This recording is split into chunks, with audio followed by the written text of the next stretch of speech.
देखो हम लोग एक पोर्शन था थायराइड ग्लैंड का, एक पोर्शन अपना हाइपोथायराइड हो गया था कंप्लीट।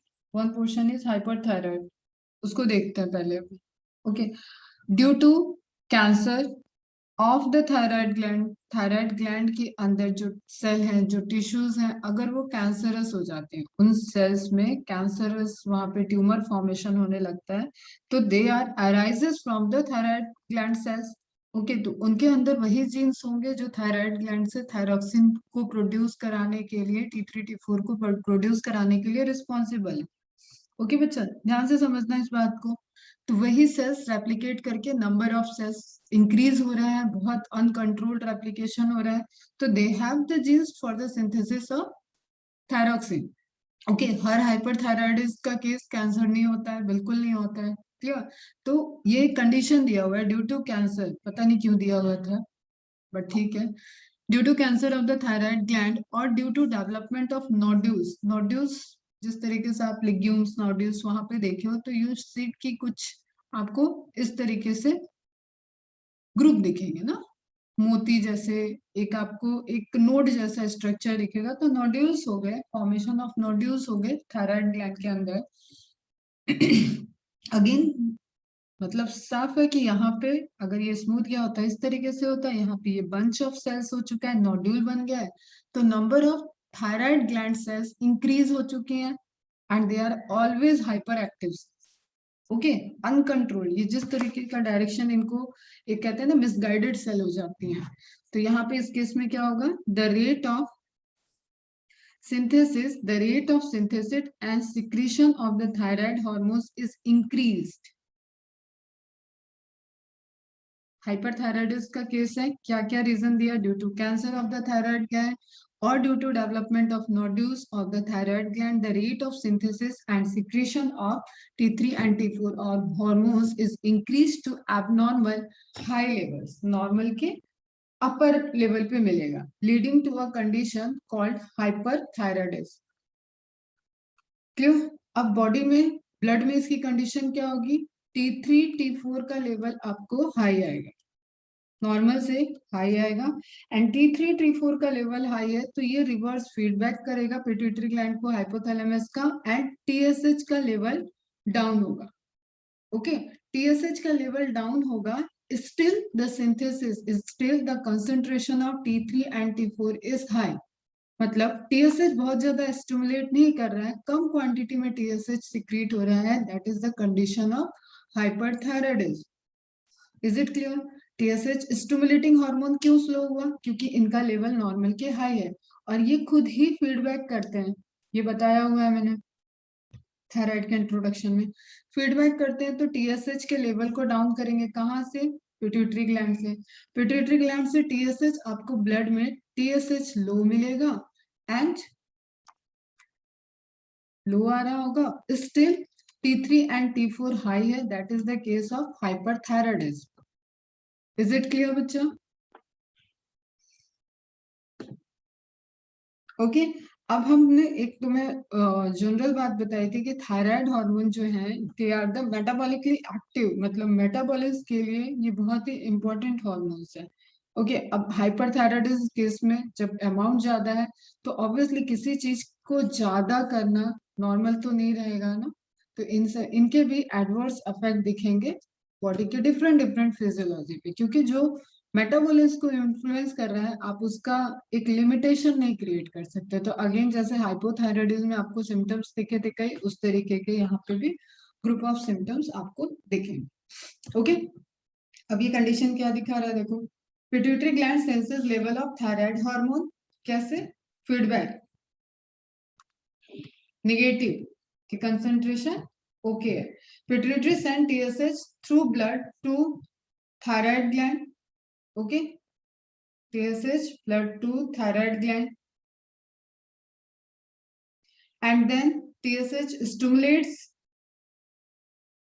थायराइड सेल में वो फॉलिकल वाली सेल्स आपकी T3 and T4 बनाएंगी। TSH stimulates thyroid to make thyroid hormone and parathyroid cells, जो पैरा फॉलिकल सेल्स जो है, वो कैल्सिटोनिन को फॉर्म करेंगी। अभी हम T3 T4 पे फोकस करते हैं।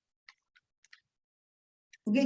Thyroid sense thyroid hormone through blood of rest of the body. तो आप देख रहे हो कि जो भी है सिक्रीशन ये एक दूसरे पे डिपेंडेंट है, एक दूसरे का फीडबैक है। इसके आपने दो केसेस देखे, एक देखा T3 T4 नॉर्मल लेवल से लो होना, that is hypo. T3 T4 normal level से हाई होना, दैट इज हाइपर। हाइपो के केस में, इस केस में आपको TSH का लेवल हाई मिलेगा क्योंकि T3 T4 already blood concentration लो है। ठीक है, तो स्टिमुलेटिंग हार्मोन इसको सेंस करेगा, थायराइड हार्मोन को ब्लड में, पिट्यूटरी ग्लैंड के पास जो रिसेप्टर्स हैं तो वो मोर सिक्रीशन के लिए TSH को रिलीज करेंगे। TSH थायराइड ग्लैंड पे वर्क कर रहा है, लेकिन क्योंकि थायराइड ग्लैंड की सेल्स में प्रॉब्लम है, दैट्स वाई वहां पे T3 T4 का लेवल नॉर्मल नहीं आ रहा है। तो ये हो गया आपका hypothyroid. T3 T4 normal range से ज्यादा है, TSH को सिग्नल जाएगा, मतलब पिट्यूटरी को सिग्नल जाएगा, पिट्यूटरी को सिग्नल गया तो TSH का सिक्रीशन लो हो गया। TSH कम सिक्रीट हो रहा है, स्टिल T3 भी ज्यादा है, T4 भी ज्यादा है, that is the case of hyperthyroid. Okay बच्चा, किसी को कोई क्वेरी यहाँ पे?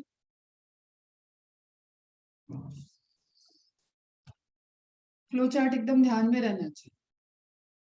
ओके, अब हाइपरथायराइडिज्म के मल्टीपल रीजन है। ठीक, मैंने बोला कि ऐसा कोई जरूरी नहीं है कि कैंसर वाला एग्जांपल दिया है, नोड्यूल के एग्जांपल दिए हैं तो वही हो। ओके, यहाँ पे क्या क्या दिखाया, injury to thyroid gland. Thyroid gland में कोई इंजरी है, सम मेडिकेशन, किसी दवा का साइड इफेक्ट हो सकता है, same as hypothyroid. Hereditary genetics हो सकता है, फैमिली हिस्ट्री हो थायराइड की तो उसके होने के चांसेस हाई है। Inflammation of thyroid gland, again वही नंबर ऑफ थायराइड सेल्स का बढ़ना, इन्फ्लेमेशन वहां पे एक जैसे कहें ना कि कोई भी रिएक्शन चलेगा जो कि आइटिस, जो कि एक तरीके से इन्फ्लेमेशन का कॉज करेगा, तो उसके रीजन से भी सुपर एक्टिव हो जाती है सेल, एंड सुपर एक्टिव हुई तो जो स्पेसिफिक सेल है वो अपना स्पेसिफिक सिक्रीशन करेंगे, तो थायरोक्सिन का सिक्रीशन हाई हो जाएगा। हार्मोनल चेंजेस, फीमेल्स के केस में कई सारे हार्मोनल चेंजेस की वजह से भी थायराइड इम्पैक्ट होता है और हाइपरथायराइडिज्म का केस दिखता है, जैसे मिस कैरेज। ठीक है, प्रेगनेंसी के ड्यूरेशन में थायराइड का लेवल नॉर्मल लेवल से हाई रहता है। तो प्रेगनेंसी के केस में मैंने पहले भी बताया कि प्रेग्नेंट लेडी जो है उसकी थायराइड की हिस्ट्री है तो भी उसका एक अलग ट्रीटमेंट चलेगा, एंड प्रेगनेंसी के बाद भी ड्यूरिंग प्रेगनेंसी उसके थायराइड T3 T4 के रेंज में वेरिएशंस होंगे। क्यों, इसको ऐसे समझो कि अब थायराइड ग्लैंड के पास डबल लोड है, उसको मदर की भी बॉडी का मेटाबॉलिज्म देखना है एंड मदर के अंदर जो फीटस है उसकी बॉडी का भी मेटाबॉलिज्म देखना है। ओके, तो that is not hyperthyroidism condition, वो डिजीज नहीं है, बट ड्यूरिंग द प्रेगनेंसी आपको लेवल नॉर्मल लेवल से हाई दिखेगा। ओके, तो प्रेगनेंसी का लो हाई अलग रेंज रहेगा। ठीक है, इरेगुलर सेक्स लाइफ, मेनोपॉज, मतलब वही डिस्टर्बेंस ऑफ लाइफ हो गया। मेनोपॉज जब मेंस्ट्रुअल साइकिल बंद हो जाती है एक फीमेल की 40-45 एज में, तो उसके उस कंडीशन में उसको कई सारे हार्मोनल चेंजेस होते हैं। ठीक है, उसके अंदर मेल हार्मोन्स का भी सिक्रीशन होने लगता है, अभी बताते हैं एड्रिनल ग्लैंड में। तो there are certain other factors, कई कई सारे कुछ कुछ अदर फैक्टर्स हैं जो कि इम्पैक्ट कर रहे हैं थायराइड ग्लैंड पे, एंड उससे थायराइड ग्लैंड का स्टिमुलेशन हाइपर हो रहा है एंड हाइपो भी हो सकता है। Clear? Damage to the pituitary gland damage है, उस केस में भी हो सकता है, मतलब समहाउ इसको सिग्नल ही अलग मिल रहा है सिक्रीशन हाई रखने का, तो भी इस केस में हाइपरथायराइडिज्म हो सकता है। इन्फेक्शियस डिजीज, कोई डिजीज इन्फेक्शन है, कोई इन्फेक्शन हो रखा है थायराइड में, तो भी वहां पे आपको लेवल हाई और लो दोनों तरीके से दिख सकता है। सीवियर नर्व शॉक, ठीक है, कोई न्यूरॉन डैमेज है, कोई नर्वस सप्लाई में प्रॉब्लम है, तो उन सभी केसेस में इनडायरेक्टली डायरेक्टली हाइपरथायराइडिज्म का केसेस रिपोर्टेड है, and that is directly related to body requirement for the metabolism. Metabolism की जो रिक्वायरमेंट रहेगी किसी भी कंडीशन में, इन्फेक्शन के कंडीशन में, नर्व शॉक के कंडीशन में, इंजरी के कंडीशन में, पिट्यूटरी ग्लैंड के, लेकिन बॉडी डिमांड कर रही है, तो उस केस में T3 T4 का सिक्रेशन हाई हो जाएगा। ओके, आपको याद रखना है मेडिकेशन, हेरिडिटरी, एनसीईआरटी में जो लेग आपका नोड्यूल और कैंसर वाला दिया है वो पोर्शन याद रखना है। और ये क्योंकि ये हार्मोन चेंजेस हार्मोन के ही इंटरलिंक्ड है, एक हार्मोन का दूसरे हार्मोन पे इम्पैक्ट से रिलेटेड पोर्शन आ जाता है। सिम्टम्स क्या दिखेंगे, ठीक है। अभी हाइपोथायराइडिज्म में क्या था कि इंटॉलरेंस टू कोल्ड होते हैं, ठीक। हाइपरथायराइडिज्म को बहुत ज्यादा गर्मी हीट से फील आती है, तो intolerance to heat, fine straight hair, bulging eyes, eye का जो मसल्स है ना, जो आई को आपको रोटेट कराने में हेल्प कर रही थी, वो एब्डोसेंस मसल्स क्या करेंगी, आई को बाहर की तरफ प्रोट्रूड कर देंगी, मतलब बल्जिंग दिखेगी आईज। व्हाइट वाला पोर्शन जो आपको दिखेगा वो एक तरीके से उभरा हुआ दिखेगा उनका।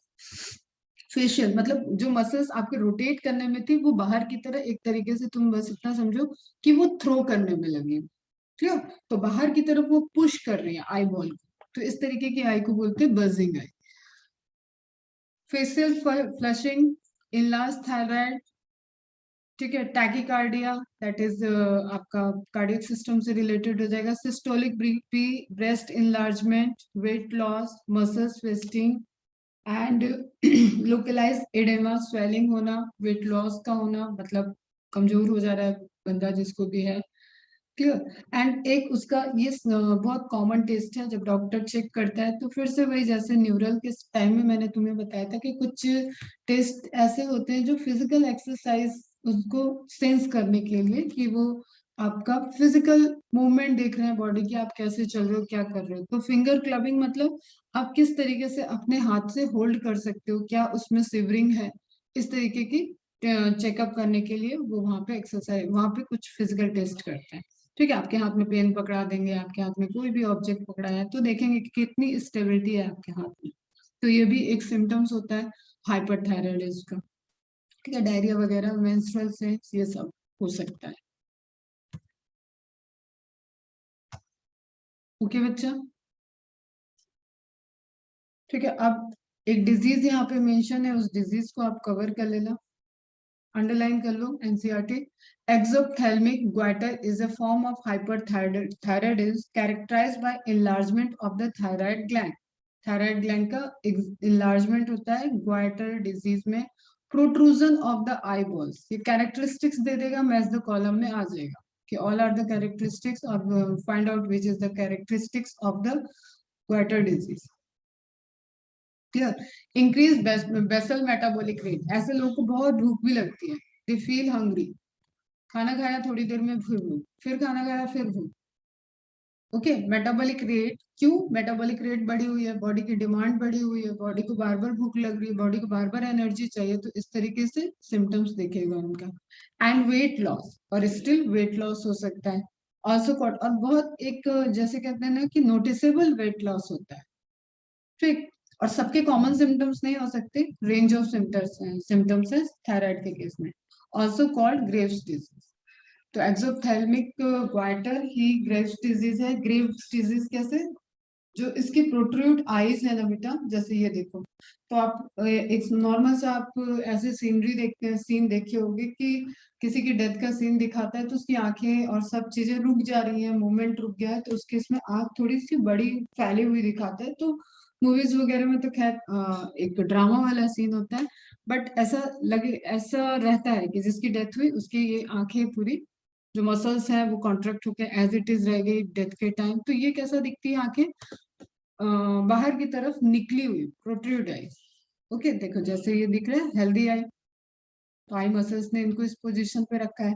उसके बाद प्रोट्रूड आईज में क्या हो रहा है, ये निकल रहे हैं, ये बाहर की तरफ निकली हुई है, फॉरवर्डेड, आई पुश्ड फॉरवर्डेड, ठीक। तो ये किसे कैसा अपियरेंस दे रहा है, एक डेड बॉडी की तरह अपियरेंस देता है। ग्रेव्स, यू नो कि ग्रेव्स, ग्रेवयार्ड वगैरह जो होते हैं वहीं से ये टर्म लिया गया है ग्रेव्स, ओके, क्लियर है। Thyroid hormones plays an important role in the regulation of the basal metabolic rate. पुरानी बात हो गई। These hormones also support the process of red blood cells formation. Star mark कर लेना इसको, important है, बीच में हिडन लिखा हुआ है और छूट जाता है। आरबीसी के फॉर्मेशन में भी इंपॉर्टेंट रोल प्ले करते हैं thyroid hormone. Thyroid hormones control the metabolism of carbohydrate, proteins and fats. Okay, regulation of basal metabolic rate is related to this point. Maintenance of water and electrolyte, अब ये सारे functions आपको note down होने चाहिए बेटा, मतलब note down भी करो, हाईलाइट भी करके रखो. Maintenance of water and electrolyte balance is also influenced by the thyroid hormone. Okay, समझ में आ रहा है वाटर एंड इलेक्ट्रोलाइट बैलेंस क्या होता है? जो बॉडी की नीड है, जो इंटरस्टिशियल फ्लूइड है, जो सेल के अंदर फ्लूइड है, उसके अंदर जो इलेक्ट्रोलाइट के ट्रांसपोर्ट हो रहे हैं, आयनिक ट्रांसपोर्टेशन हो रहा है, वो सभी आ गया आपके यहाँ पे. तो ये भी क्या कर रहा है, इसमें भी thyroid hormone important role play कर रहा है. तो ये सब आप एक जगह मार्क करके लिख लोगे. Thyroid gland also secrete a protein hormone called thyrocalcitonin, और ओनली कैल्सिटोनिन भी आता है, दैट इज सेम जो आपको कल मैंने बताया था पैराथायराइड एंड कैल्सिटोनिन का कैल्शियम के एब्जॉर्प्शन पे, कैल्शियम के लेवल को मेंटेन करने में जो एक एंटागोनिस्टिक इफेक्ट है, वही वाला डिसीज है, which regulates the blood calcium level. Mark करो, हो गई marking? Aakash, Aashna, is it clear? Ayush, Brahmani, Faria, समझ में आ रहा है?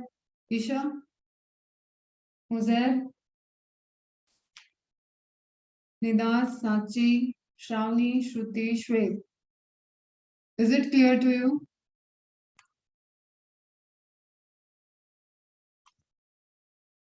ओके, कोई इसमें गलती नहीं करना है. डायरेक्ट हार्मोन के नेम आएंगे, डायरेक्ट हार्मोन की सिक्रीशन साइट का नेम आएगा, टारगेट साइट का नेम आएगा, डायरेक्ट फंक्शंस आएंगे, और आपको यहाँ पे ह्यूमन फिजियोलॉजी में अभी कोई हार्मोन का कंसंट्रेशन रेंज ये सब चीजें नहीं पढ़ना है, कितने अमाउंट में, उसकी स्टैटिस्टिक्स क्या है, ये सारी चीजें आपको नहीं पढ़ानी है, ना पढ़नी है. तो ग्लैंड कौन सी है, उससे हार्मोन कौन सा सीक्रेट हो रहा है, वो हार्मोन फंक्शन क्या कर रहा है, that is the range of this chapter. और उसके एबनॉर्मलिटी के क्या सिम्टम्स हैं, डिसऑर्डर्स. ओके, क्लियर है? तो सबसे ज्यादा जो एग्जामिनर का फेवरेट हार्मोन वाला पोर्शन है, that is thyroid and adrenal. Pituitary, thyroid and adrenal, ये तीन जगह से सबसे ज्यादा क्वेश्चंस आते हैं. इनसे रिलेटेड एबनॉर्मलिटी से रिलेटेड, इनसे रिलेटेड डिसऑर्डर्स, इनके फंक्शंस, इनका फीडबैक इनहिबिशन, ये सारे क्वेश्चंस हैं, एमसीक्यूज हैं. और एमसीक्यूज तुम लोगों ने स्टार्ट कर दिया होगा करना, तो तुम्हें इस तरीके के क्वेश्चंस मिल भी रहे होंगे. ओके, क्लियर है बच्चे, आगे बढ़े.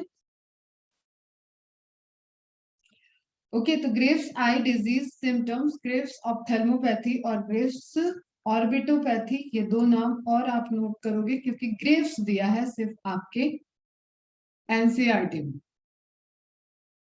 ओके, तो आप यहाँ पे देखो, सिर्फ आई को ही फोकस करो, तो यहाँ आप देख रहे हो आई का साइज, और यहाँ आप आई का साइज देखो.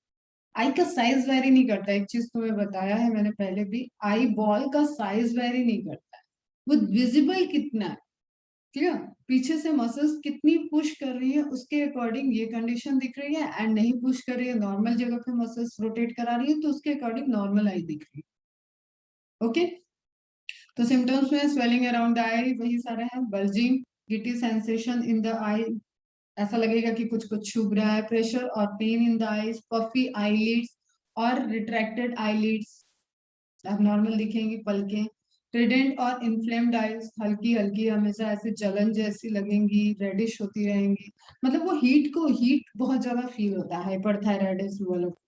लाइट सेंसिटिविटी, डबल विजन भी हो सकता है, dry gritty and irritated eyes, trouble moving eyes. खैर इतना आपको नहीं जाना है, आपको बस ये ध्यान में रखना है कि इसमें मसल्स जो है वो आई को आउटसाइड फॉरवर्ड डायरेक्शन में प्रोट्रूड कर देती हैं, और ये एक सिम्टम्स है. एंड जो हीट टॉलरेंस है वो एक सिम्टम्स है. एंड ग्रोथ के पॉइंट ऑफ व्यू से बॉडी की मेटाबॉलिज्म रेट बढ़ जाती है, लेकिन बॉडी का वेट रिड्यूस होता रहता है, ये भी एक सिम्टम्स है.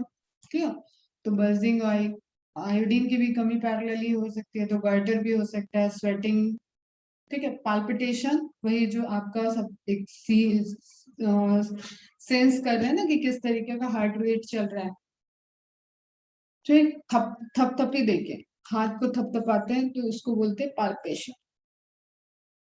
हार्ट रेट में वेरिएशन यहाँ पे मेनली तुम्हें ध्यान रखना है। स्किन लेजन्स, कुछ घाव जैसे हो रहे हैं, कुछ स्किन पे इम्पैक्ट दिख रहा है। वेट लॉस, आपको ये ध्यान रखना है, ये भी ध्यान रखो, ये भी ध्यान रखो। एंड प्लस वो जो स्विविंग वाली बात है, ठीक है। हीट टॉलरेंस, कोल्ड टॉलरेंस वाली पॉइंट है। पैराथायराइड हो गया कवर। यहाँ थायराइड, पैराथायराइड, क्या क्या हो गया हम लोग का कवर, देखो फिर से सुनो। Hypothalamus, pituitary, pineal, thyroid, parathyroid, इतना कवर हो चुका है एंडोक्राइनोलॉजी में। Is it clear? कोई क्वेरी? Any query?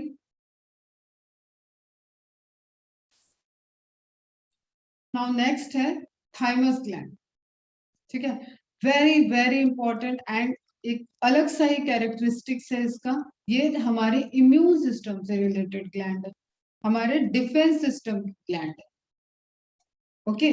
और ये ग्लैंड की रिकर्सिव ग्रोथ होती है, रिट्रोकर्सिव बोल सकते हो, रिट्रोग्रेसिव ग्रोथ होती है, रिकर्सिव ग्रोथ होती है। मीन्स ये बच्चों में डेवलप दिखेगी एंड धीरे धीरे धीरे धीरे एडल्ट से आगे बढ़ते बढ़ते इसकी साइज छोटी होने लगती है, ठीक है। इसलिए बोलते हैं बच्चों को कुछ नहीं होता, बच्चों की इम्यूनिटी बहुत अच्छी होती है। तो उसमें बहुत इंपॉर्टेंट रोल प्ले करता है। बाकी इम्यूनिटी हमें पढ़ना है डिटेल में, 12th के human health and disease chapter में, वहां पे हम बताएंगे, ज्यादा बात आज नहीं करेंगे इसमें। सिंपल सा हमारा डिफेंस सिस्टम है, वो दो तरीके से वर्क करता है। एक तो सेल मीडिएटेड, ठीक है, एक करता है ह्यूमोरल। तो एंटीबॉडी का जो प्रोडक्शन करता है वो एक अलग सिस्टम है। सेल मीडिएटेड एक जो प्रोडक्शन करता है, मतलब सेल्स इन्वॉल्व हो रही हैं। एक होता है कि सेल डायरेक्ट आत्मघाती हमला करने वाले जैसे हो गए ना, अपने बॉडी पे ही बम बांध के आ गए और वो वहां पे ब्लास्ट कर दिया, लोगों को भी मार लिया, खुद भी मर गया, क्या। तो उन्हें कोई डर नहीं रहता, दे आर लाइक ओके, अपने आप में सफिशियंट है। एक क्या हो गया कि अच्छे अच्छे राइफल वगैरह लेके लड़ रहे हैं, ठीक, तो उनके पास राइफल है, उस राइफल से एंटीबॉडी सिक्रीट हो रही है, वो हो जाती है ह्यूमोरल। और जो डायरेक्ट खुद ही ब्लास्ट कर सकते हैं वो हो जाती है आपकी सेल मीडिएटेड। सेल मीडिएटेड वाले को थाइमस कंट्रोल करता है। दोनों ही सेल का फॉर्मेशन होता है बोन मैरो में, दोनों ही टाइप के सेल, दोनों ही, मतलब जैसे अगर हम कहें कि आपको initial army training, defence system को आपको पूरा यहाँ पे कोरिलेट करना पड़ेगा। आर्मी ट्रेनिंग एक बेस में दिया गया था, लेकिन फिर उसी में से कुछ अलग लेवल के कमांडो हो गए, कुछ अलग लेवल के हैं। तो जो एकदम हायर लेवल के कमांडो है वो उनको मैच्योर किया थाइमस ग्लैंड में, ओके। तो चलो पहले एनसीईआरटी देख लो। The thymus gland is a lobular structure. Lobe है, अगेन लोबुलर मतलब जैसे अभी थायराइड में आपको लोब दिखे थे ना, उसी तरीके से ये भी क्या है, लोबुलर स्ट्रक्चर है। एक मिनट, ये तो थायराइड का ही है, ये देखो ये देखो, ठीक है, ये लोबुलर लोब्यूल्स है इसमें, okay. Right lobe, left lobe, is it clear? तो समहाउ कुछ वैसे ही स्ट्रक्चर इसका भी आपको दिख रहा है। Lobular structure located between lungs. अब बताओ ये कौन से रीजन में बिटवीन लंग्स दे दिया, तो एक हमने बहुत स्पेसिफिक टर्म दिया हुआ है इस बिटवीन लोकेशन वाले के लिए, जिसमें आपके ट्रैकिया, एसोफेगस, हार्ट जिस रीजन में आते हैं उसको क्या, कौन सा रीजन बोलते हैं? थोरेसिक कैविटी का वो कौन सा पार्ट होता है जिसमें लंग्स को छोड़ के बाकी ऑर्गन्स थोरेसिक कैविटी के आते हैं?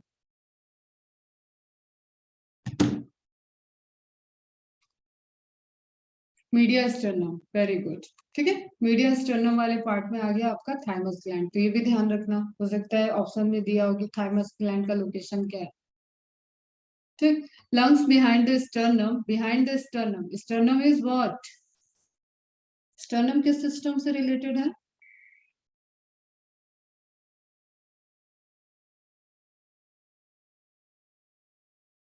Sternum is related to what, is sternum?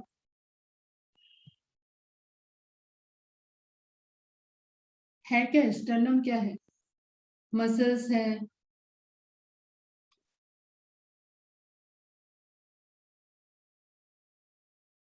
Chest bone, breast bone, ठीक है, स्टर्नम बोन से रिलेटेड है, गुड।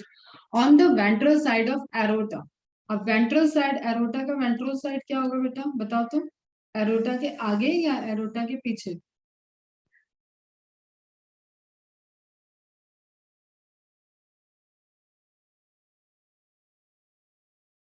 हाँ बेटा बताओ। Ventral side of aorta means aorta के आगे, हमारे आगे की तरफ। ओके, तो वेंट्रल साइड ऑफ एरोटा, तो जहां से एरोटा, क्या है एरोटा, याद है ना? एरोटा कौन सी ब्लड वेसल्स है जो ब्लड की सप्लाई हार्ट को लेके आएगी या हार्ट से लेके जाएगी?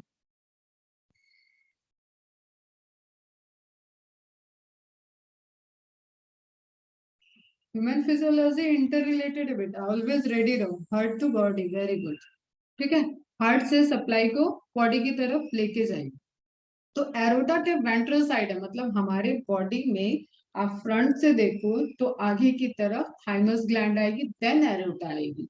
Okay, the thymus plays a major role in the development of the immune system. Underline this section, marking करो। This gland secretes the peptide hormone called thymosin. Again, कल जैसे पैराथायराइड के हार्मोन के केस में आया था, उसी तरीके से यहाँ पे भी अंडरलाइन करो। Peptide hormones means proteinaceous in nature, steroidal नहीं है ये, प्रोटीनेसियस, प्रोटीन नेचर वाला हार्मोन है। Thymosins play a major role in the differentiation of T lymphocyte. Differentiation मतलब टी लिम्फोसाइट, जस्ट सपोज कि टी सेल लिम्फेटिक सिस्टम पढ़ाया हुआ है, लिम्फेटिक सिस्टम को भी बताया था कि इम्यून सिस्टम से रिलेटेड सिस्टम है। टी लिम्फोसाइट मतलब टी सेल वाली लिम्फोसाइट, ठीक है। Lymphocyte mean cell, T T है, थाइमस से रिलेटेड टी आ जाता है। Is it clear? तो differentiation of T lymphocyte is what, pencil से यहीं पे लिखो, maturation of T cell. Okay, इस केस में जो आपकी प्रिकर्सर टी सेल होगी वो डिवाइड करेगी और वो डिफरेंट डिफरेंट 3 टाइप की टी सेल में फिर ट्रांसफर कर जाती है। उसमें टीसी सेल आ जाता है, T cytotoxic cell, T helper cell and memory cell. ठीक है, जब आपको बचपन में कोई वैक्सीन वगैरह दिया जाता है तो वो इस मेमोरी सेल का काम करती है, वो इस मेमोरी सेल में सेव है चीजें। T helper cell B cell को एक्टिव होने में करती है, इसलिए हम बोल रहे हैं यहाँ पे अभी थोड़ा सा ज्यादा डिटेल में नहीं जाते हैं।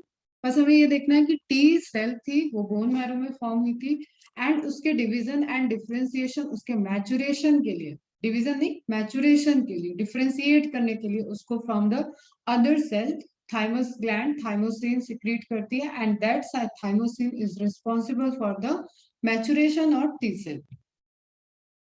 Okay, formation of TS cell, TC cell, which provides cell mediated immunity. ये कमांडो है, ये पूरा पूरा खुद ही जाके लड़ाई कर सकते हैं। इन एडिशन, ये हो गया आपका CMI, इसको शॉर्ट में बोलते हैं CMI।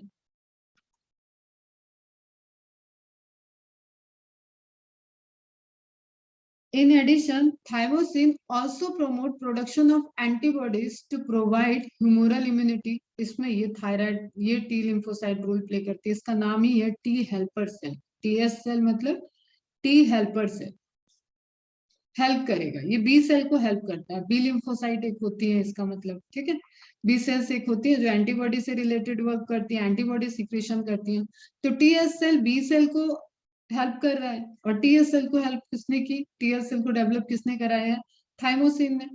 तो thymosin also promote production of antibodies to provide humoral immunity. ठीक है, तो एक क्या हो गया, सेल मीडिएटेड इम्यूनिटी, जो खुद लड़ सकता है, खुद हल्क समझ लो, समझने के लिए अपने लिख लो, ये अपने आप में इसकी बॉडी काफी है। और ये आपका एक, इसको वेपन चाहिए, वेपन के साथ ही लड़ेगा, अकेले नहीं लड़ेगा। ठीक है, तो वो हो गया, वो वेपन उसका क्या है, antibody. Thymus is degenerated in old individual, resulting in a decreased production of thymosin. As a resultant, the immune response of old persons become weak. अभी तुमने कोरोना के टाइम में भी देखा होगा, क्या वहां पे कंडीशन दी गई थी, ओल्ड लोग, बच्चे लोग ये अभी तक बाहर नहीं जा रहे। ठीक है, ये कंडीशन थी, वाई, क्योंकि उनका इम्यून सिस्टम, हम ये कहते हैं कि ओल्ड एज का इम्यून सिस्टम वीक होता है। बच्चों के केस में ये नहीं है कि इम्यून सिस्टम वीक होता है, बट बच्चों के केस में ये है कि अगर उनको हुआ तो उनके फर्दर डेवलपमेंट एंड कॉम्प्लिकेशंस ज्यादा होंगे। क्लियर है बच्चा? ये रहता है। अभी समझ में आया सब चीजें? और इम्यून सिस्टम टोटली डिपेंडेंट है कि आपने कितना एक्सपोजर किया हुआ है, कितनी बचपन में आपने एबनॉर्मल कंडीशन कितनी ज्यादा, आप मिट्टी में कितना खेले हो। अभी ये नहीं बोल रही कि जा जा जाके सबको मिट्टी में खेलना है। सिंपल सी बात होती है कि आपकी बॉडी किन किन चीजों से इंटरेक्ट की हुई है एंड उसके उसके उससे रिलेटेड आपके पास मेमोरी सेल प्रेजेंट है, ताकि उन उन चीजों से दोबारा जब भी अटैक होगा तो आपकी मेमोरी सेल को पता है कि इसके खिलाफ किस तरीके से हमें अटैक करना है। तो वो एक एग्जाम्पल होता है। इसलिए ज्यादा सोफिस्टिकेटेड तरीके से जो लालन पालन किया जाता है बच्चों का, वो क्या होता है, बहुत फ्रेजाइल टाइप के बच्चे होते हैं। जब उनका बाहर निकलना होता है, हॉस्टल का खाना नहीं पचेगा उनको, बहुत सारे उनके प्रॉब्लम्स आ जाते हैं। जैसे कहते हैं ना, नाजुक से बच्चे हो जाते हैं। तो उतना नहीं रहना, थोड़ा सा रिजिड टफ बॉडी अपने आप ही बनाती है। क्लियर? तो उस चीज को एक टाइम वाली बात है। तो यहाँ पे खैर वो सब इम्यूनिटी में बात करेंगे। ओल्ड इंडिविजुअल में थाइमस ग्लैंड की साइज डिजेनरेट हो रहेगी, रिड्यूस होगी एंड धीरे धीरे ये डिजेनरेट हो जाएगी। एंड डिजेनरेट हो गया तो थाइमोसिन प्रोड्यूस नहीं हो रहा है। थाइमोसिन प्रोड्यूस नहीं हुआ तो टी लिम्फोसाइट जो बनेगी, हर टी सेल बी सेल की अपनी एक मेमोरी से लाइफ स्पैन होता है। क्लियर? तो अब ये जो भी बन रही है सेल्स, वो मैच्योर नहीं होंगे, वो डिफ्रेंशिएट नहीं होंगी, तो ऑब्वियसली इम्यूनिटी डाउन हो जाएगी। और कौन सी इम्यूनिटी डाउन हो रही है? Directly cell mediated and indirectly humoral भी हो रही है। तो ओवरऑल बॉडी का इम्यून सिस्टम डाउन हो जाता है। Is it clear? ठीक है। ब्रेस्ट बोन दिख रहा है आपको, वही स्टर्नम है, rib cage, thymus gland, lungs, heart, media sternum. ये पॉइंट्स याद रखो। Structure of the thymus, lobules है, लोब है, right and left lobe. Lymphatic duct यहाँ पे आएगी क्योंकि लिम्फ सिस्टम भी यहाँ पे वर्क कर रहा है। तो लिम्फ सिस्टम होगा, वेन, आर्टरी, ये तो हर जगह जा रहे हैं। ठीक। एक अगर पूछा जाएगा तो आपको इस लेवल की इंफॉर्मेशन देनी है कि थाइमस भी इंटरनली जो होता है वो कॉर्टेक्स एंड मेडुला में डिवाइड होता है। And you better know what is cortex, what is medulla. अगर हम किसी का सेक्शन कर सकते हैं एंड एक जैसा उसके स्ट्रक्चर पेरीफेरी पे प्रेजेंट है चारों तरफ, तो उसको आप कॉर्टेक्स बोलते हो। And same repeated structure, same tissues का अपीयरेंस आपको सेंटर में दिखता है एक जैसा, तो इसको आप मेडुला बोलते हो। मतलब दो जोन में आप डिवाइड कर पा रहे हो। तो ये आपके थाइमस के साथ भी होता है। अब देखो किस तरीके से सप्लाई है। आरोटा के आगे की तरफ है, दिख रहा है सबको? कहाँ है थाइमस? रुको मैं मार्किंग कर देती हूँ, फोकस करके देखो। This is thymus. लेफ्ट ये होगा, राइट ये होगा। हमेशा आपका लेफ्ट आपका राइट ही इमेज का लेफ्ट और राइट होता है। देखने में आपको ये लेफ्ट लग रहा है, ये राइट लग रहा है, लेकिन लेफ्ट कौन सा होगा? जो आपके लेफ्ट है। ओके, आप सीधे खड़े हो जाओ, आपका लेफ्ट आपका राइट। वही ह्यूमन को स्टडी करते वक्त आपको लेफ्ट राइट रखना होगा।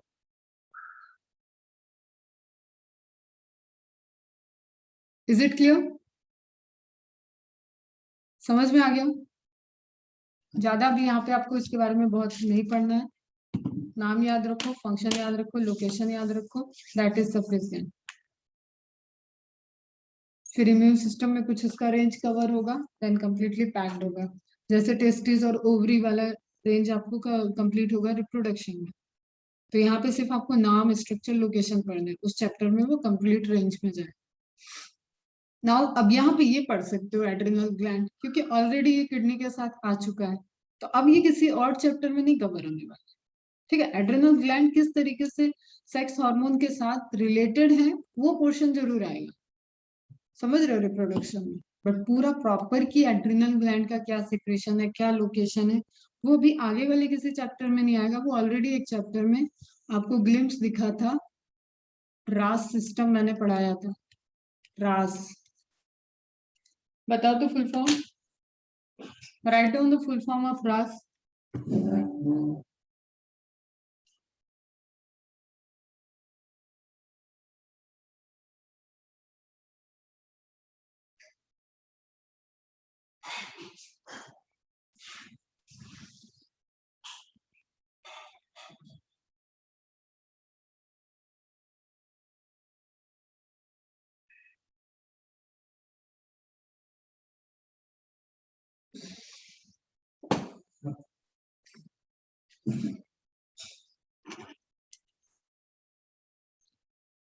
रेनिन, एंजियोटेंसिन,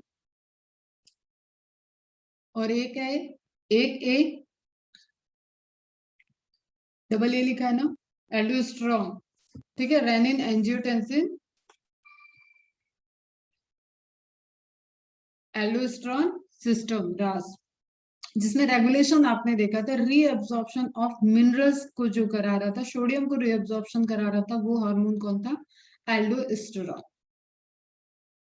ओके, चलो अभी यहाँ पे वापस आते हैं। तो आपको पता है आपके पास वन पेयर किडनी है, एड्रीनल, एड्रीनल, रीनल पे एड्रीनल मीन्स किडनी, किडनी के एडेक्सियल पोजीशन पे मतलब अपर पोजीशन पे, तो एड से आप एडिशन भी ले सकते हो, एडिटेड टू किडनी, या एड से आप एडेक्सियल अपर पोजीशन, याद है कुछ? Adaxial, abaxial, abaxial means ventral, adaxial means dorsal. तो adaxial portion of kidney having the gland, which gland is known as adrenal gland. Its name is dependent on its location. ठीक है, तो ये ध्यान रखना। लेफ्ट किडनी के साथ है left adrenal gland, right kidney के साथ है right adrenal gland. Okay, again adrenal gland को अगर आप कट करते हो तो there are specific zone, repeated zone है, एक आपके डिवाइडिंग मतलब आप पूरा उसके स्ट्रक्चर को डिवाइड कर सकते हो टू क्लियर जोन में। One periphery is cortex and inner is medulla. Okay बच्चों, तो इस केस में आपको दोनों ही रीजन क्या है, हार्मोन सिक्रीशन करते हैं। ऐसी ग्लैंड जो कि इन दोनों ही पार्ट से, दोनों अपने पूरे फुल पोर्शन से हार्मोन सिक्रीट करती है। ऐसी देखो, अब हम कुछ जनरल टर्म बोल रहे हैं, ऐसी ग्लैंड जिस ग्लैंड पे आपके एक्सटर्नली आप किस तरीके का रूटीन रखे हुए हो, उससे ये इन्फ्लुएंस हो रही है। ठीक है, आपके इमोशंस का इम्पैक्ट किसी एंडोक्राइन ग्लैंड पे पड़ रहा है तो वो भी एड्रिनल ग्लैंड है। आपको फियर फाइट मतलब आपको बहुत ज्यादा एक सिचुएशन में लड़ाई झगड़ा खुशी जो सारा चीज आप एक्ट करते हो, उससे इम्पैक्ट उसको कराने वाली ग्लैंड कौन सी है? वो भी एड्रिनल ग्लैंड है। तो there are two zones, cortical adrenal, cortical region, adrenal medullary region, and दोनों जोन के सेपरेट हार्मोन है, सेपरेट हार्मोन है।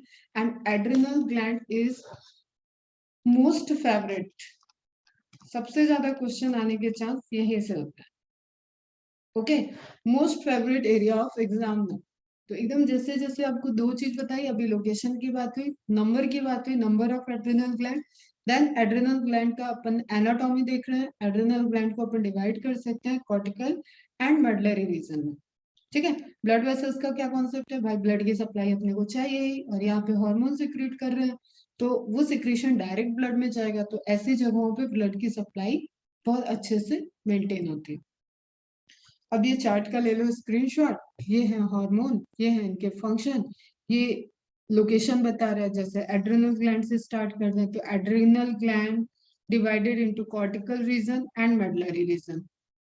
ओके, मेडुलरी रीजन से स्टार्ट करते हैं, सेंटर वाला वो प्रोड्यूस करता है adrenaline and non adrenaline. Okay, दोनों को ही कलेक्टिवली अपन बोलते हैं 3F hormone. Okay, 3F hormone क्या है ये 3F? Fear, fight and flight, flight. ठीक है, फियर, फाइट एंड फ्लाइट। आपको डर लग रहा है, आपको कोई फोबिक कंडीशन है, उस केस में भी इनका सिक्रेशन बढ़ेगा। आप डर रहे हो, लड़ाई भी करनी है, ठीक है, उस केस में भी इनका सिक्रेशन बढ़ेगा। आप बहुत खुशी से एकदम फ्लाई कर रहे हो लाइफ में, तो भी उस केस में इनका सिक्रेशन बढ़ेगा। ओके, इनको एपिनेफ्रिन, नॉर एपिनेफ्रिन भी बोलते हैं। एपिनेफ्रिन, नेफ्रिन इज व्हाट, बताओ कहां से आया होगा ये टर्म?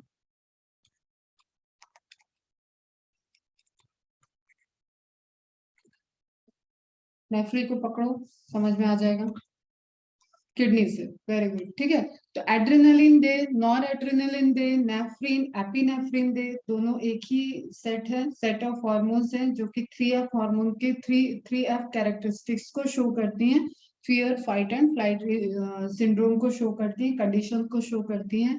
इनके एबनॉर्मेलिटी से बहुत तेजी से कहते हैं कि एक तरीके से आपके बॉडी में बहुत ज्यादा चेंजेस इन इमोशनल वैल्यूज से अगर आप कोई चेंज कर रहे हो तो इनके सिक्रेशन में, इनके इम्पैक्ट में चेंज पड़ता है।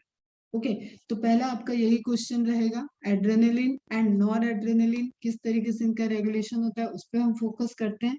फिर हम देख रहे हैं कॉर्टिकल लेयर की, कॉर्टिकल पहले लेयर बात करते हैं, फिर वहां से सिक्रेशन की बात करते हैं। तो अभी फोकस किस पे कर रहे हैं, मेडुलरी रीजन।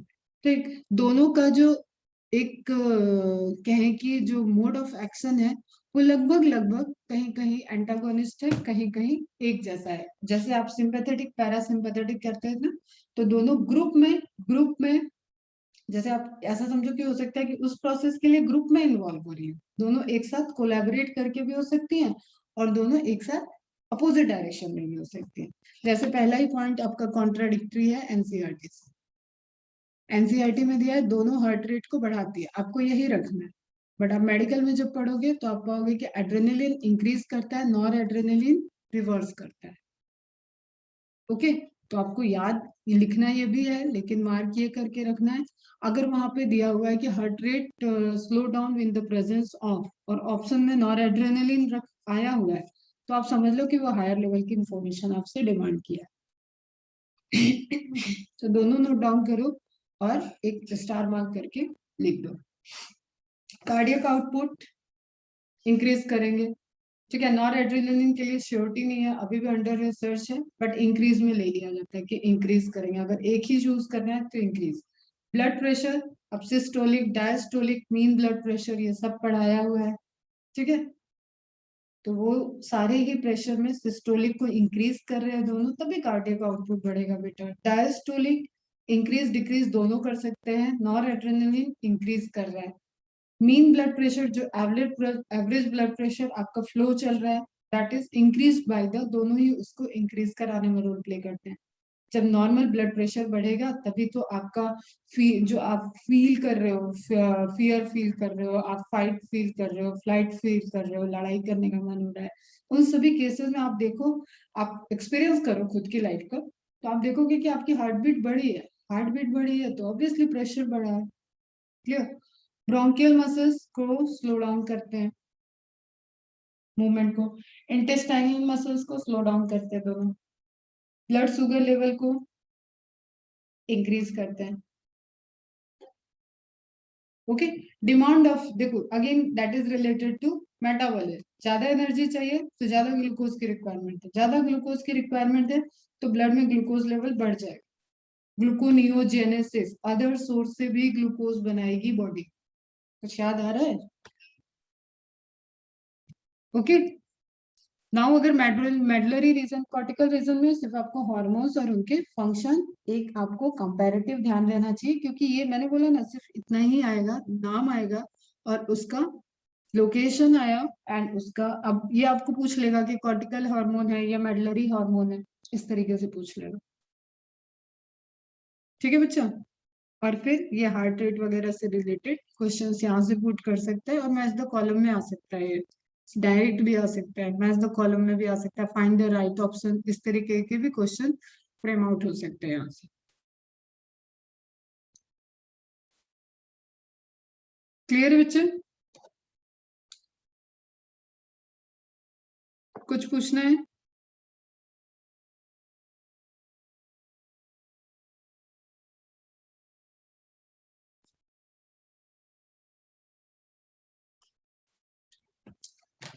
ओके, अब आते हैं अपन, मेडुलरी रीजन हो गया, एपिनेफ्रिन, नॉरएपिनेफ्रिन या एड्रेनलिन, नॉर एड्रेनलिन।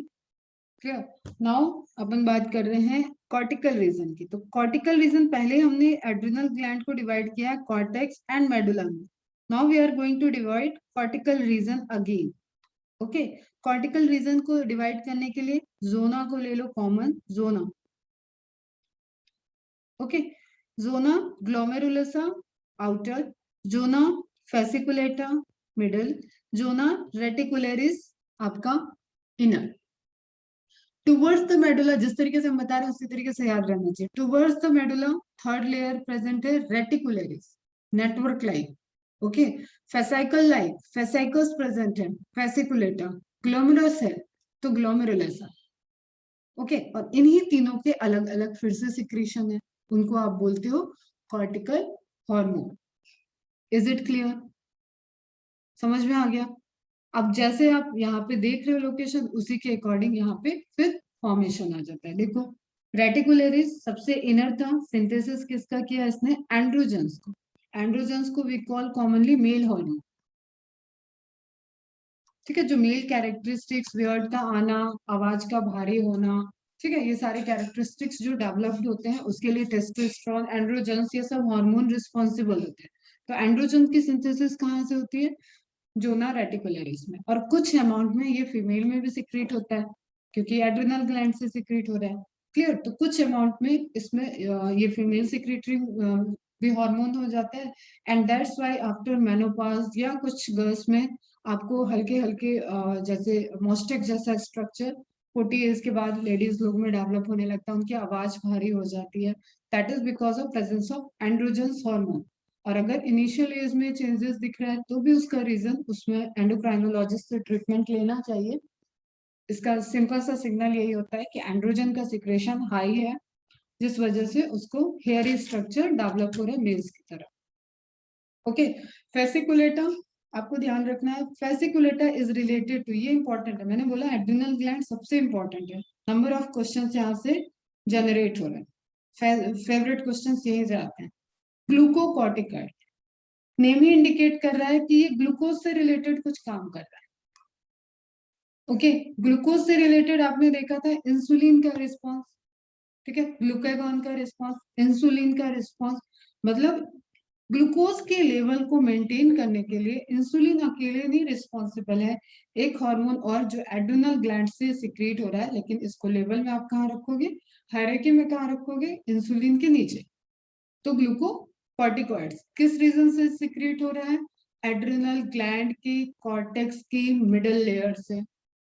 तो सिंपल, जैसा दिख रहा है इसी तरीके से एक स्ट्रक्चर बना लेना बेटा, ठीक है। और नॉर एड्रेनलिन और एड्रेनलिन को collectively we call catecholamines. That is nothing, यहाँ पे अभी देख के बोलो कि मैम ये तो मेडुला से पता नहीं क्या निकाल दिया है। Epinephrine and epinephrine, nor epinephrine,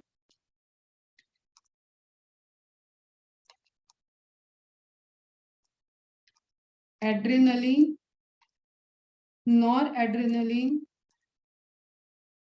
दोनों हार्मोन को एक साथ वी कॉल, जैसे हम लोग थायराइड हार्मोन बोल रहे हैं ना T3 T4 को, उसी तरीके से हम इनको क्या बोलते हैं? कैटेकोलामिन।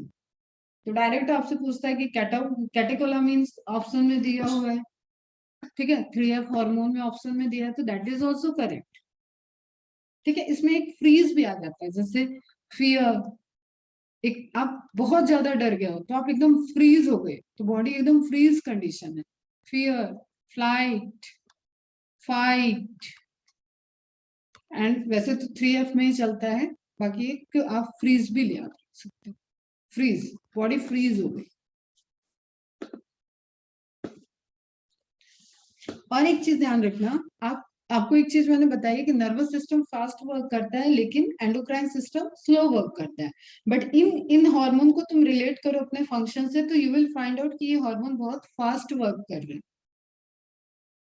रिलेट कर रहे हो, आप खुश हो रहे हो, आप लड़ रहे हो, और आप उसमें किस तरीके से आपकी बॉडी रिएक्ट कर रही है, तो यहाँ पे जो है ये they are behaving like a fast, ठीक है। इसलिए इनको न्यूरोट्रांसमीटर में भी रखते हैं। अभी न्यूरोट्रांसमीटर पे हम जब बात करेंगे तब हम वहां पे आपको ये पोर्शन इस तरीके से कवर करवाएंगे, ठीक है। तो ये है हार्मोन, लेकिन ये न्यूरोट्रांसमीटर की तरह एक्टिंग कर रहे हैं, एक्ट कर रहे हैं, they behave like a neurotransmitter. तो कहीं कहीं आपको ये न्यूरोट्रांसमीटर में भी पढ़ने को आ जाता है। ओके, फिर सबसे लास्ट में क्या है? Zona reticularis. अच्छा, इधर चल रहे थे अपन। तो सबसे आउटर साइड में क्या है? मिनरलोकॉर्टिकॉइड्स, नेम इंडिकेट कर रहा है, एक सेक्स हार्मोन को बैलेंस कर रहा है, एक ग्लूकोज के लेवल को बैलेंस कर रहा है, एक बॉडी में मिनरल्स के लेवल को बैलेंस कर रहा है।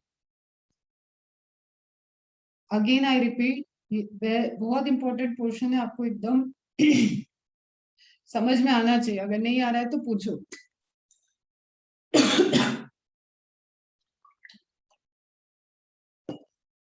क्लियर है?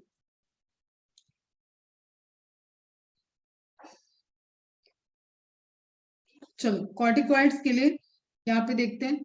कॉर्टिकॉइड वर्ड यूज करते हैं अपन जो कि कॉर्टिकल रीजन से सीक्रेट हो रहे हैं उन हार्मोन्स के लिए। ग्लूकोकॉर्टिकॉइड रेजेस ग्लूकोज, मतलब इंक्रीज कर रहा है glucose level in the blood, stimulate glucose production by cells, reduce the inflammatory response. सारे वर्ड आपको समझ में आते हैं, ज्यादा इस पे कुछ बात नहीं करते हैं। Mineralocorticoids acts on the distal convoluted tubule, DCT. Mineralocorticoids समझ रहे हो? जो आप एल्डोस्टेरोन का फंक्शन देख रहे थे बेटा, दैट इज मिनरलोकॉर्टिकॉइड, वो यहीं पे आ रहा है। Aldosterone is example of mineralocorticoid. Okay, DCT of the renal nephrons regulates uptake of sodium and acid base balance, ionic balance को मेंटेन करने में रोल प्ले करेगा। ठीक है, एड्रेनल अभी जो आपने देखा एंड्रोजन्स, उसको बहुत स्लो अमाउंट में, क्योंकि मेन सिक्रीशन उसका कहाँ हो रहा है, टेस्टिस के थ्रू होता है, बट बहुत स्लो अमाउंट में है। और यही थोड़ा सा नॉर्मल के अपर गया तो फिर फीमेल में भी मेल्स जैसे डेवलपमेंट्स देखने को मिलते हैं। ओके, नाउ एक इंपॉर्टेंट चीज है, कॉर्टिसोल नाम से आता है तो भी आपको ध्यान में रखना है। स्टेरॉइड हार्मोन, कैसा प्रवृत्ति है कॉर्टिसोल का, स्टेरॉइडल इन नेचर है, पेप्टाइडल नेचर नहीं है। From the adrenal cortex that regulates carbohydrate metabolism, मतलब जो आप यहाँ पे ग्लूकोकॉर्टिकॉइड देख रहे हो तो कॉर्टिसोल इसका एग्जाम्पल है, सिंपल सी बात। ये ग्रुप्स हो गए बेटा, these are the groups of hormone, इसके डिफरेंट डिफरेंट हार्मोन्स हो सकते हैं, ये नहीं। ओके, समझ रहे हो? तो ग्लूकोकॉर्टिकॉइड में सबसे ज्यादा जो मैक्सिमम अमाउंट में फॉर्म होता है, जो सबसे ज्यादा जो मेंटेन कर रहा है, दैट इज कॉर्टिसोल। नेचर कैसा है उसका, स्टेरॉइडल है, from the adrenal cortex that regulates carbohydrate metabolism, glucose का formation, and has anti inflammatory effect on the body. Direct अभी कुछ दिन पहले एक टेस्ट सीरीज में क्वेश्चन आया था, anti inflammatory effect on the body. Hormones कौन सा हार्मोन देता है, उसमें कॉर्टिसोल एग्जांपल था, मतलब ऑप्शन में था, दैट इज द करेक्ट। ठीक है, अब एड्रिनल ग्लैंड फेवरेट पोर्शन है, यहाँ से डिजीज भी आता है, कल ही सब पे डिस्कशन हुआ है 12th के बच्चों के साथ रिवीजन में, तो ये क्वेश्चंस पूछे जा रहे हैं बेटा। क्लियर? तो adrenal cortex disorder, cortical disorder समझो अब one one liner. Addison's disease, this is the name of disease. Okay, क्या हो रहा है इसमें, hyposecretion of adrenal cortex hormone. कौन कौन से हार्मोन्स आ जाएंगे, यही जो आप बात कर रहे हो, सारी category, androgen, glucocorticoids, mineralocorticoid. Androgen को आप थोड़ा प्रायोरिटी वाइज नीचे ही रखो, तो आपको ग्लूकोज की मेटाबॉलिज्म, कार्बोहाइड्रेट की मेटाबॉलिज्म एंड मिनरल्स का रीअब्जॉर्प्शन, इन चीजों को आपको प्रायोरिटी देगी। तो इन सभी चीजों की फंक्शनिंग स्लो डाउन हो रही है, ऐसे केस में क्या होगा, एडिशंस डिजीज होगी। रिस्पॉन्सिबल क्या है, एड्रिनल ग्लैंड। क्यों? क्योंकि हाइपोसिक्रीशन हो रहा है, low secretion, hypo means low. Cushing syndrome is the hyper secretion of cortisol. Okay, glucose का लेवल बढ़ाना, ग्लूकोज वाली मैकेनिज्म ज्यादा हो रही है, तो वो क्या हो जाएगा, हाइपर सिक्रेशन। डिजीज क्या है, कुशिंग सिंड्रोम। इन दोनों के अभी सिम्टम्स भी देखेंगे। Congenital adrenal hypoplasia, CAH, direct पूछेगा क्वेश्चन में, तुम्हें मिल भी जाएगा, सॉल्व करोगे अभी तो। ठीक है, जेनेटिक डिसऑर्डर है जिसमें कि कॉर्टिसोल का फॉर्मेशन नहीं होता है। कॉर्टिसोल का फॉर्मेशन नहीं हुआ तो जो आप ये ग्लूकोनियोजेनेसिस, अदर सोर्स से ग्लूकोज, या आप लेवल ऑफ ग्लूकोज ब्लड में एड्रिनल ग्लैंड के थ्रू मेंटेन कर रहे हो, वो नहीं हो पाता है। तो this is again a genetic disorder. Clear? Cushing syndrome के डायरेक्ट सिम्टम्स देते हैं और पूछेगा कि ये किस डिजीज से रिलेटेड है। ओके, जैसे अभी जो क्वेश्चन आया था उसमें आया था hyperglycaemia is the condition of, तो ऐसे क्वेश्चन पुट हो रहा है बेटा, तो अपना प्रिपरेशन एकदम अच्छे से रखो। Cushing syndrome hyper secretion of glucocorticoid या कॉर्टिसोल दिया है तो वो भी करेक्ट है। स्वालेन मून फेस, ठीक है, चांद जैसा चेहरा हो गया, फुल गया, ठीक है, एक होता है ना कि चांद से चेहरा है, कि वो चांद से चेहरा नहीं है, ये चांद से चेहरा मतलब डिजीज हो गया उसका, तो स्वॉलन मून फेस बोलते हैं, that is the characteristics of Cushing. Syndrome कभी भी वर्ड दिया हो, अभी आप HSD human health and disease पढ़ोगे तब तक मैं 2-4 बार आपको बता ही चुकी हूँ कई सारे डिजीज को related. Syndrome is the combination of disease, ऐसे सिम्टम्स जो कई डिजीज से रिलेटेड हो, उसको बोलते हैं सिंड्रोम। अपेयरेंस ऑफ बुफेलो हम, क्या होता है बुफेलो हम, इस तरीके से पीछे के साइड बैक में टिश्यू का डिपोजिशन हो जाता है, स्ट्रक्चर यहाँ पे डिपोजिशन हो दिखा होगा, आप लोग शायद देखे हो इस तरीके का स्ट्रक्चर, पहले इनकी फ्रिक्वेंसी ज्यादा होती थी, अब कम है थोड़ा, ठीक है, तो ये भी आपको दिखेगा, मतलब ये और डिजीज का भी सिग्नल है, जरूरी नहीं है कि ये दिख रहा है तो वो Cushing syndrome, this is the symptoms. Okay, तो appearance of buffalo hump of fat on the upper back, high blood pressure, BP high रहेगा, हाइपरग्लाइसीमिया, हाइपरग्लाइसीमिया मतलब ग्लूकोज का कंडीशन हाई है, ठीक है, ग्लूकोकॉर्टिकॉइड हाइपर सिक्रीशन हो रहा है तो ग्लूकोज का लेवल, ग्लूकोज का कंसेंट्रेशन ब्लड में हाई रहेगा। वीकनिंग ऑफ द बोन्स, ये भी इसके सिम्टम्स है। Severe depression of immune system, clear, बहुत ही फ्रेजाइल हो जाएगा particular person, severe depression, severe word को इग्नोर नहीं करना, ठीक है, बहुत सेंसिटिव हो जाएगा। एडिशंस डिजीज हाइपोसिक्रीशन से रिलेटेड है, अभी इसका रिलेटेड क्या क्वेश्चन आया था देखो बताती हूँ मैं तुम्हें। पैकुलियर ब्रॉन्ज टोन टू स्किन, ये कंडीशन पूछा था कि किस डिजीज में देखने को मिलेगा और कौन सा हार्मोन रिस्पॉन्सिबल होगा। तो 2 डिजीज आपको याद रखनी है, एक कुशिंग सिंड्रोम, एक Addison's disease. Addison disease hyposecretion, Cushing syndrome hyper secretion. Hyposecretion वाले में आपको ब्रॉन्ज टोन, ये this is not like a सांवला, ठीक है, this is not like a tanning हुई है उसको, एक अलग सा ही एक अपीयरेंस दिखेगा जो तांबे जैसा दिखे, तांबा कलर का बॉडी हो जाता है। तो peculiar bronze tone to skin, problems with electrolyte and water balance, क्या हो रहा है, हाइपोसिक्रीशन हो रहा है, ओके, मिनरलोकॉर्टिकॉइड भी हाइपोसिक्रीशन हो रहा है, सिक्रीशन ही कम है तो ऑब्वियसली उनका इलेक्ट्रोलाइट का रीअब्सॉर्प्शन पे अफेक्ट होगा। Muscles become weak, hypoglycaemia, glucose की कंडीशन, ग्लूकोज का लेवल लो हो जाएगा।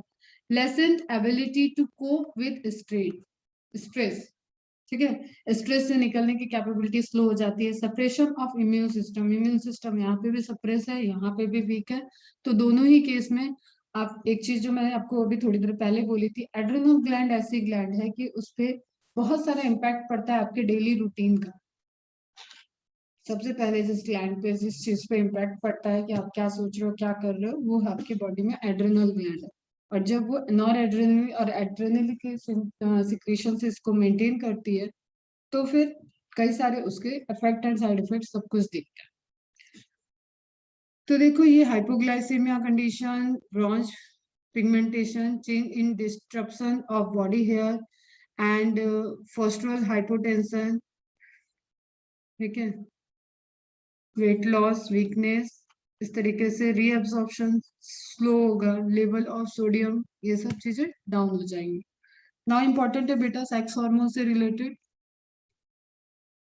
गलती वो करते हैं बच्चे की यहाँ पे चले जाते हैं टेस्टिस एंड ओवरी के केस में, that is dependent on the sex hormone secreted from the adrenal gland, ठीक है, तो एड्रिनल फेमिनाइजेशन मींस मेल है लेकिन उसके अंदर फीमेल जैसी कैरेक्टरिस्टिक्स डेवलप हो गई है, तो that is because of hyper secretion of oestrogen by adrenal cortex in, oestrogen जो है ये फीमेल हार्मोन है, मतलब दोनों में ही रोल प्ले करता है, बट जो आप अभी मैं बता रही हूँ ओवरी वगैरह जब पढ़ेंगे तो बात करेंगे वहां पे मेंस्ट्रुअल साइकिल में, तो एस्ट्रोजन प्रोजेस्टेरॉन इनका इंपॉर्टेंट रोल होता है कि किस तरीके से एग रिलीज हो रहा है, किस तरीके से फर्टिलाइजेशन हुआ, फर्टिलाइजेशन होने के बाद यूट्रस में वो किस तरीके से प्लांटेशन होगा, कैसे बेबी ग्रो कर रहा है, क्या मेंटेन करना है, उसके लिए इंपॉर्टेंट हार्मोन।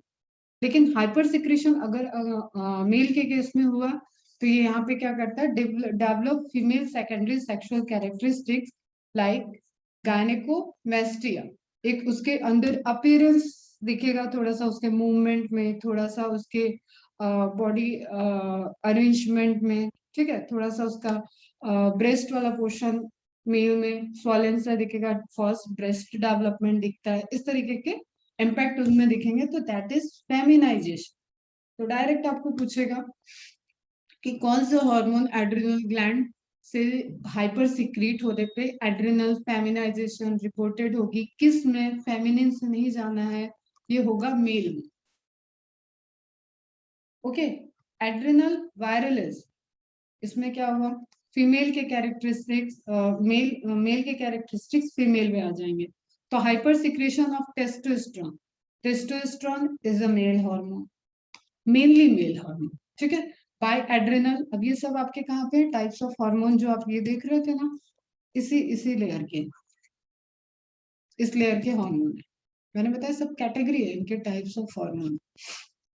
तो hyper secretion of testosterone by adrenal cortex in females develops male secondary sexual characteristics. Okay, वो मेल नहीं हो जाएगी लेकिन उसके कैरेक्टरिस्टिक्स आएंगे, that is secondary. Secondary word को नोटिस करना, primary sex organ is the organ which responsible for the development of male gamete and female gamete, जो मेल को मेल और फीमेल को फीमेल बना रहा है, क्लियर। लेकिन सेकेंडरी क्या होता है कि आपके एज के साथ रिप्रोडक्टिव प्यूबर्टी अटेन करने के लिए जो कैरेक्टर डेवलप हुए हैं, जो चेंजेस आए हैं, that all are the secondary characteristics. तो फीमेल के केस में क्या आ जाएगा, उनकी आवाज भारी हो जाएगी, उनके हेयरी हो जाएंगे, उनके मॉस्टैक आएंगे, उनका चेहरे पे हेयरी अपीयरेंस दिखेगा, इस तरीके के सिम्टम्स वहां पे शो करेंगे बॉडी। ओके, अब फिर मैंने पहले भी बताया एड्रिनल इज फेवरेट, तो ये भी आप स्क्रीनशॉट लो। कॉर्टिसोल का लेवल, एसीटीएच क्या है बताओ, कहां से रिलीज होगा, व्हाट इज एसीटीएच, बताओ फास्ट बताओ और यहीं पे कंक्लूड करेंगे।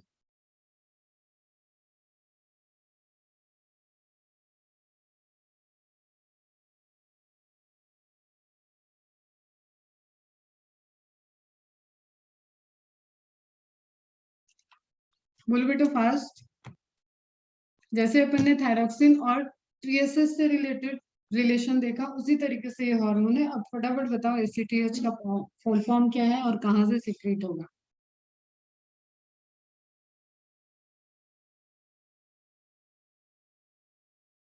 चलो, जैसे मैंने बोला अभी तुम्हें कि अगर किसी फीमेल के अंदर इस तरीके के कैरेक्टरिस्टिक दिख रहे हैं या किसी मेल के अंदर इस तरीके के कैरेक्टरिस्टिक्स एबनॉर्मल दिख रहे हैं during the growth and development, teenage में आने के टाइम, तो it is the warning sign कि आप अपने एंडोक्राइनोलॉजिस्ट को कांटेक्ट करें और कॉर्टिसोल का एसीटीएच का लेवल चेक करें, क्या एड्रिनल ग्लैंड प्रॉपर फंक्शन कर रही है। ओके, तो उसी में आ जाता है एसीटीएच, आपका आता है adrenocorticotropic hormone that is secreted from pituitary gland. Adreno cortico, सब एक ही साथ है, ठीक है, कॉर्टिकोट्रोपिक हार्मोन,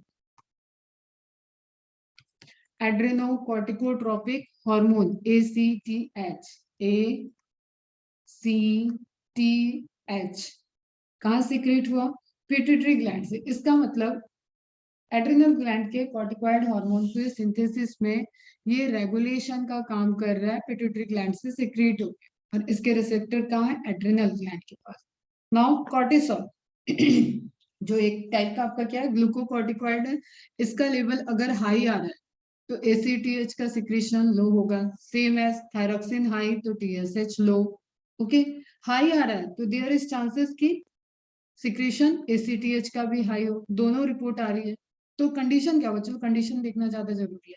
हाई आ रहा है एंड लो है ACTH, tumour in adrenal gland, same as कि थायराइड ग्लैंड में ट्यूमर है तो थायरॉक्सिन का लेवल हाई हो रहा है। ओके, टीएसएच लो था, यहाँ पे एसीटीएच लो हो गया है, स्टिमुलेशन कम जा रहा है लेकिन सिंथेसिस ज्यादा हो रही है तो हाई हो गया। देन दोनों ही हाई है तो ट्यूमर इन एंटीरियर पिट्यूटरी, ये हाई होने के बावजूद इसको फीडबैक क्यों नहीं किया, ये लो पे क्यों नहीं जा रहा है? इट इंडिकेट्स, ये वार्निंग साइन है कि पिट्यूटरी ग्लैंड में भी ट्यूमर हो सकता है। लो इन ब्लड, कॉर्टिसोल का लेवल लो आया है लेकिन हाई आ रहा है एससीटीएस, तो डैमेज द एड्रिनल ग्लैंड, मतलब सिक्रीशन लो हो रहा है, जैसे हमने देखा कि थायराइड ग्लैंड से थायरोक्सिन का सिक्रीशन लो हो रहा है, बट टीएसएच हाई है, तो स्टिमुलेशन चल रहा है लेकिन फिर भी लो है, तो इंटरनल सेल डैमेज हो चुके हैं, तो damage to the adrenal gland हो गया वहां, दोनों ही लो है, लो, तो हाइपोपिट्यूटरी, पिट्यूटरी से सिग्नल्स नहीं आ रहे हैं एसीटीएच के प्रॉपर, हाइपोसिक्रेशन हो रहा है, क्लियर। एड्रिनल इनसफिशिएंसी, जब ये सिक्रेशन लो आ रहा है तो ये भी नहीं कंट्रोल हो पाएगा। तो ये कुछ ऐसे टेस्ट हैं, जो ऐसे रिपोर्ट आएंगे जिसके थ्रू आप एक कहते हैं ना कि डायग्नोसिस कर सकते हो कि किस डायरेक्शन में आपका फर्दर ट्रीटमेंट जाएगा, आप क्या ट्रीटमेंट देने वाले हो। डॉक्टर बनोगे ना तुम लोग तो ट्रीटमेंट दोगे। ओके बच्चा, क्लियर है? देखो हार्मोन बहुत टफ नहीं है, लो हाई और कंडीशन, ठीक है, इम्पैक्ट, कम हुआ ज्यादा हुआ डिसऑर्डर, इतने में डिवाइडेड है। और 2 बार पढ़ते हो तो ये चैप्टर आपका स्कोरिंग है, ये आपको स्कोर कराता है और ये हमेशा ही आएंगे क्वेश्चन। अब जो मैंने आपको बात कही कि इस पे आपके दिन भर के फैक्टर्स के अफेक्ट पड़ते हैं, तो ये डायरेक्ट एक क्वेश्चन है कि आपके डेली के एक्सटर्नल फैक्टर से जिस ग्लैंड पे इम्पैक्ट पड़ता है, दैट इज एड्रिनल ग्लैंड। देखो आप इसमें किसी लव्ड वन की डेथ हो गई, एड्रिनल ग्लैंड डाउन हो जाएगी। रिपीटेड स्ट्रेस है, आप बहुत ज्यादा डिप्रेशन में चल रहे हो, एड्रिनल ग्लैंड पे इम्पैक्ट पड़ेगा। इमोशनल स्ट्रेस पड़ेगा। एलर्जी कुछ है बॉडी में, फिर भी एड्रिनल ग्लैंड इफेक्टेड होगी। Over exertion, adrenal effect. कोई स्मोकिंग कर रहा है क्रॉनिक, तो भी adrenal gland effect. Lack of sleep, कम सो रहे हैं तो इफेक्ट पड़ता है ग्लूकोकॉर्टिकॉइड एंड मिनरलोकॉर्टिकॉइड पे। पुअर ईटिंग हैबिट है, again affect. Sugar and white flour affect. Wound healing affect. Drugs and medication चल रही है कोई, तो भी अफेक्ट। तो कई सारी चीजें, कोई रेंज ही नहीं, आप जो भी सोचो दिन भर में आप क्या करते हो, marital stress, caffeine, trauma, fear, unwanted unemployment, job नहीं लग रही है, एड्रिनल ग्लैंड पे इफेक्ट। साइकोलॉजिकल स्ट्रेस है, एड्रिनल ग्लैंड पे effect. Lack of relaxation, adrenal पे इफेक्ट। निगेटिव एटीट्यूड्स है और निगेटिव, हर चीज में निगेटिव देख रहे हैं, तो एड्रिनल ग्लैंड गड़बड़ है। फाइनेंशियल प्रेशर है तो एड्रिनल ग्लैंड पे इफेक्ट है। तो व्हाट आई मीन टू से कि बेचारी छोटी सी ग्लैंड, और वो आप कैसे रहते हो, कोई भी इंसान कैसे रह रहा है, उससे उसको काफी ज्यादा इम्पैक्ट होता है। तो एक जीके का ही क्वेश्चन है कि which gland is directly related to your daily behaviour. Okay, आपके अंदर एक ऐसी कौन सी ग्लैंड है जिसको आप क्या करते हो उससे फर्क पड़ता है। समझ में आ गई बात? तो यहाँ कहानी खत्म होती है अपनी एड्रेनल ग्लैंड की। क्वेश्चन सॉल्व करो एड्रेनल ग्लैंड से। अच्छे अच्छा एनसीईआरटी भी है। टाइम कितना हुआ? चलो एनसीईआरटी 2 मिनट में खत्म करते हैं। Our body has one pair of adrenal gland. Okay, one of at the anterior part of each kidney, anterior, adaxial, added, कुछ भी जैसे ध्यान रहे तुम्हें। The gland is composed of 2 types of tissue. The centrally located tissue is called adrenal medulla, outside adrenal cortex. Underproduction of hormones by the adrenal cortex alters carbohydrate metabolism. किस reason से? Glucocorticoid. Clear? Adrenal cortex के glucocorticoid layers से, causing acute weakness and fatigueness, leading to a disease called Addison's disease. देख लिया हमने इनका detail, इतनी सी कहानी दी है एनसीईआरटी में, हमने तो और अच्छे से डिटेल्स में देख लिया। तो एड्रिनल ग्लैंड का एक्स्ट्रा स्ट्रोक मिस नहीं करना है, ये सारे नोट्स बनने चाहिए, ये सब क्वेश्चंस हैं आपको मिलेंगे भी। खुशी खुशी सॉल्व करो, कुछ डाउट रहे तो पूछो। ओके, अब कौन कौन सी ग्लैंड बची बताओ, क्या क्या एंडोक्राइन ग्लैंड बची?